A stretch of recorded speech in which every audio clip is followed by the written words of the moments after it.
विमल बहुत परेशान था। उसे समझ में नहीं आ रहा था कि वो इस परिस्थिति से कैसे निपटे। वो अपनी माँ को बहुत चाहता था, किंतु उसकी पत्नी और बच्चे उसकी माँ से दूर भागते थे, क्योंकि उसकी माँ की एक आंख नहीं थी। साथ ही उसकी कमर भी 90 अंश पर झुकी हुई थी। वैसे वह अपना काम सब खुद कर लेती है, किंतु फिर भी वो उसकी पत्नी और बच्चों के लिए हमेशा खटकती है। दादी, आप ऊपर के कमरे में जाओ, मेरे दोस्त आ रहे हैं, विमल के बेटे अखिल ने बड़ी बेरुखी से कहा। पर बेटा, मैं तो यहाँ बहुत दूर बैठी हूँ, विमल की माँ ने बहुत प्यार से कहा। नहीं, आप उनके सामने मत रहो, वो मुझे चिढ़ाते हैं। आखिर उसने जोर से डांटते हुए अपनी दादी को कहा। क्या हुआ अखिल, क्यों चिल्ला रहे हो?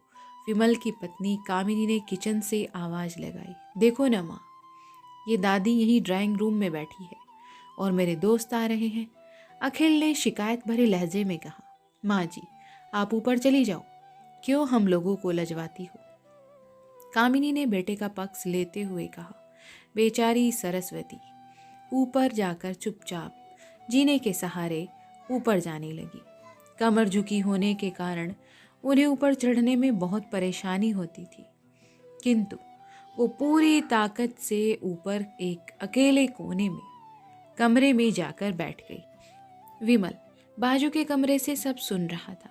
उसे बहुत कष्ट हो रहा था कि उसकी माँ को अपमानित होना पड़ रहा है, किंतु वो असहाय था। अगर वो कुछ कहता है तो पत्नी और बच्चे उसका विरोध करने लगते हैं। दूसरे उनके तर्क भी सही लगते हैं, क्योंकि वो एक प्रशासनिक अधिकारी था। उसका सामाजिक स्तर बहुत ऊंचा था। उसकी ससुराल भी एक उच्च घराने में थी। अतः वह चुपचाप इस तरह हर दिन अपनी माँ को अपमानित होते हुए देखता रहता था। रात को विमल की पत्नी ने कहा, देखो जी, अब कुछ करो। कल कलेक्टर साहब की पत्नी आई थी। माँ जी अपनी देसी धुन धारा में उनसे मिली। मुझे तो बहुत ही शर्म आ रही थी, बताते हुए कि ये मेरी सास है। मैंने कह दिया कि ये हमारी दूर की रिश्तेदार है, यहाँ पर इलाज कराने आई है। ये बात सुनकर विमल को रोना आ गया, किंतु फिर भी वह चुप रहा। उसे समझ में नहीं आ रहा था कि वो करे क्या। अपने बेटे की मन की स्थिति को सरस्वती जी अच्छी तरह से जानती थी और बेटे को कोई कष्ट न हो, इसीलिए वो हर बात को चुपचाप सह लेती थी।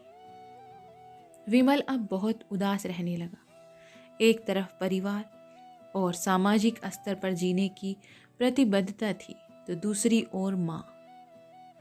आखिर माँ से अपने बेटे की ये हालत देखी नहीं गई। एक दिन उसने अपने बेटे से कहा, विमल, बहुत दिन हो गए हैं, मैं अपने गांव जाना चाहती हूँ, मुझे वहाँ पहुँचा दो। मेरा यहाँ मन नहीं लग रहा है। किंतु माँ, वहाँ कोई भी तो नहीं है, तुम्हारी देखभाल कौन करेगा? विमल ने आश्चर्य से पूछा अपनी माँ से। अरे, सब गांव वाले तो हैं, और वो तुम्हारे मामा जी तो उसी में गांव में रहते हैं, और फिर हम सारी व्यवस्था कराएंगे ना। कामिनी को तो जैसे मन की मुराद मिल गई हो। वो बीच में ही बोल पड़ी। हाँ बेटा, बहू सही कह रही है। सरस्वती ने लंबी सांस लेते हुए कहा। विमल जानता था कि गांव में माँ की देखभाल करने वाला कोई नहीं है, लेकिन अपनी पत्नी की जिद के कारण वो अपनी माँ को गांव में छोड़ने पर विवश हो गया। माँ को गांव में छोड़कर आते वक्त उसे रोना आ रहा था तथा अपनी बेबसी पर गुस्सा भी आ रहा था, किंतु परिवार, पत्नी और समाज ने उसके इन मनोभावों को दबा दिया और वो फिर सुकून सा महसूस करने लगा। जाने क्यों, कहाँ किस कोने में वो सुकून ढूंढ रहा था। कुछ दिनों के बाद उसके चाचा, जो अमेरिका में रहते थे, आने वाले थे। जब विमल बहुत छोटा था, और उसके पिता जीवित थे तब वो भारत आए थे, और उसके बाद वो अब भारत आने वाले थे। पूरा परिवार और आस पड़ोस बहुत उत्साहित था। अमेरिका से विमल के डॉक्टर चाचा आ रहे थे। डॉक्टर रमेश ने जैसे ही घर में कदम रखा, सबने मिलकर बहुत ही बड़े उत्साह के साथ उनका स्वागत किया। क्यों विमल, भाभी नहीं दिख रही है? कहाँ है? डॉक्टर रमेश ने उत्सुकता पूर्वक पूछा। कहाँ है भाभी? कहीं भी तो नजर नहीं आ रही है। क्या वो मेरे स्वागत में नहीं आना चाहेंगी? जी, वो गांव में रहती है, यहाँ उनका मन नहीं लगा। कामिनी ने सपाट से लहजे में उनको उत्तर दिया। डॉक्टर रमेश ने विमल की ओर देखा तो विमल ने अपनी आंखें झुका ली। डॉक्टर रमेश अब सब कुछ समझ गए। बोले, कल हम भाभी से मिलने गांव चलेंगे सब लोग। दूसरे दिन सभी लोग गांव के घर में पहुंचे। देखा कि सरस्वती को बहुत तेज बुखार है और वो पलंग पर असहाय पड़ी है। डॉक्टर रमेश दौड़कर सरस्वती के पास गए, उनके पैर छूकर रोने लगे। सरस्वती की ये हालत देखकर उनकी कल्पना से परे थी। वो सोच भी नहीं सकते थे कि भाभी की हालत ऐसी हो सकती है। वाह बेटा विमल, तूने तो नाम उजागर कर दिया। अपनी माँ की ये हालत देखकर तुझे भी शर्म नहीं आ रही होगी। डॉक्टर रमेश ने विमल को लगभग डांटते हुए कहा। नहीं देवर जी, विमल का कोई दोष ही नहीं है, मैं खुद गांव आई थी। सरस्वती ने अपने बेटे का बचाव किया। मुझे सब पता चल गया भाभी, आप तो बस चुप ही रहो। क्यों बहू, तुम्हें अपनी सास की कुरूपता पसंद नहीं है? समाज में तुम्हें नीचा देखना पड़ता है ना?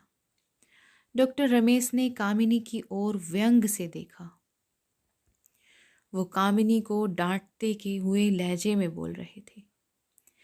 कामिनी निरुत्तर होकर फिर विमल की ओर देखने लगी। आज तुम जिस सामाजिक स्तर पर हो वो इन्हीं के संघर्षों की देन है। और बेटा विमल, तुम्हें शायद मालूम न हो कि बचपन में जब तुम 1 साल के थे तब छत से नीचे गिरने के कारण तुम्हारी एक आंख फूट गई थी और तुम्हारी रीढ़ की हड्डी में भी समस्या थी। तब तुम्हारी इस कुरूप माँ ने अपनी एक आंख और अपनी बोन मैरो तुम्हें देकर इतना सुंदर स्वरूप दिया था। कामिनी, बेटा, इतने सालों तक संघर्ष करके बेटे को प्रशासनिक अधिकारी बनाने वाली इस संघर्षशील औरत की तुम लोगों ने ये दशा बना रखी है। तुम्हें ईश्वर कभी माफ ही नहीं करेगा। डॉक्टर रमेश की आंखों से अश्रु की जलधारा लगातार बह रही थी। अब भाभी, आप मेरे साथ अमेरिका जाएंगी। यहाँ इन स्वार्थी लोगों के बीच अब आप नहीं रहेंगी। डॉक्टर रमेश ने सरस्वती से कहा। विमल को तो कांटो तो खून नहीं था। डॉक्टर रमेश जो उसके चाचा थे, उन्होंने जो राज बताया उसके बाद तो विमल को यही लग रहा था कि उससे ज़्यादा पापी इंसान इस दुनिया में और कोई है ही नहीं। वह दौड़ता गया और माँ सरस्वती के कदमों से लिपट गया। माँ, मेरा अपराध अक्षम्य है। मैं जानबूझकर चुप्पी साधे रहा, आपका अपमान करवाता रहा। अब सिर्फ आप ही उस घर में मेरे साथ रहेंगी और कोई नहीं। विमल ने आग्नेय दृष्टि से अपनी पत्नी और बच्चों को देखा। कामिनी को भी अब बहुत पश्चाताप हो रहा था, किंतु उसकी हिम्मत नहीं हो रही थी कि वो सरस्वती से आंखें मिला पाए। सरस्वती ने कामिनी की मन स्थिति को समझकर उसको पुचकारते हुए कहा और अपने पास बुलाया और विमल को डांटते हुए कहा, खबरदार, जो मेरी बहू को मुझसे अलग करने की कोशिश की तो तुझे ही मैं घर से बाहर निकाल दूंगी। ये शब्द सरस्वती जी ने अपनी बहू को पास बुलाते हुए कहा। कामिनी और बच्चों ने सरस्वती के पैर पड़ते हुए अपने व्यवहार की माफ़ी मांगी और माँ के हृदय ने एक बार फिर सबको माफ़ कर दिया। माँ तो माँ होती है। अगर आपको ये कहानी पसंद आई है तो प्लीज़ चैनल को लाइक, शेयर एंड सब्सक्राइब जरूर करें और कहानी को सीख समझ कर पढ़ें, व्यर्थ में ना लें। धन्यवाद।